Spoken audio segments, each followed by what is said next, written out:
కేంద్ర ప్రభుత్వం ప్రవేశపెట్టిన బడ్జెట్లో తెలంగాణ ప్రస్తావన లేకపోవడం చాలా బాధాకరమని టీపీసీసీ అధికార ప్రతినిధి చనగాన్ దయాకర్ మండిపడ్డారు. తెలంగాణ రాష్ట్రానికి బడ్జెట్ కేటాయించకపోవడాన్ని ఓయూలో విద్యార్థులు నిరసన వ్యక్తం చేశారు. అనంతరం కేంద్ర మంత్రులు కిషన్ రెడ్డి, బండి సంజయ్ చిత్రపటాలను కాంగ్రెస్ దగ్ధం చేసింది.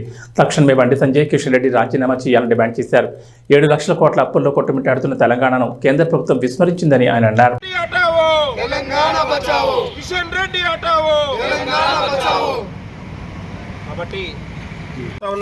కాబట్టి వీళ్లకు తెలంగాణ తిరిగే అర్హత లేదు. కాబట్టి వీళ్ళు ఒక దద్దమ్మ మంత్రులు. కాబట్టి ప్రజల్లారా వీళ్ళ యొక్క వివక్షతను కూడా వినడాలని కూడా కోరుతా ఉన్నాం. కాబట్టి వీళ్ళు తెలంగాణలో తిరిగి అర్హత లేదు.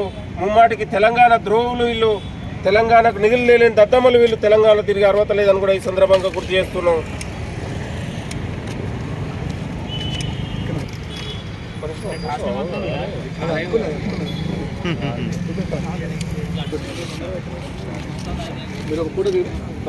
ఇటు చూడు దయా.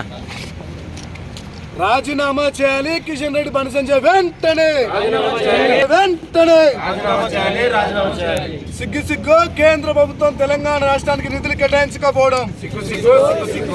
సిగ్గు కేంద్ర ప్రభుత్వం తెలంగాణ రాష్ట్రానికి నిధులు కేటాయించకపోవడం. కేంద్ర ప్రభుత్వం తెలంగాణ రాష్ట్రానికి నిధులు కేటాయించకపోవడం. సిగ్గు కేంద్ర ప్రభుత్వం తెలంగాణ రాష్ట్రానికి నిధులు కేటాయించకపోవడం. సిగ్గు కేంద్ర ప్రభుత్వం తెలంగాణ రాష్ట్రానికి నిధులు కేటాయించకపోవడం. రాజీనామా చేయాలి కిషన్ రెడ్డి, బండి సంజయ్ వెంటనే. రాజీనామా చేయాలి కిషన్ రెడ్డి, బండి సంజయ్ వెంటనే. మోదీ అనే ఈ సందర్భంగా గుర్తు చేస్తా ఉన్నాం.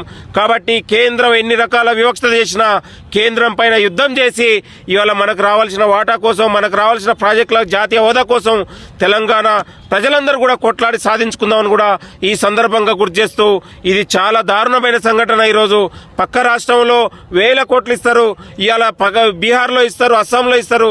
తెలంగాణ ప్రజల మీద ఈ యొక్క వివక్షత అనేది ఇవాళ మనకు కనబడతా ఉందని. కాబట్టి దీనికి ఇద్దరు ప్రధానంగా మంత్రులు ఉన్నారు. వీళ్ళు తెలంగాణలో తిరిగి అర్హత లేదు. వీళ్ళు తెలంగాణ సమాజానికి క్షమాపణ చెప్పాలని కూడా కోరుతా ఉన్నాం.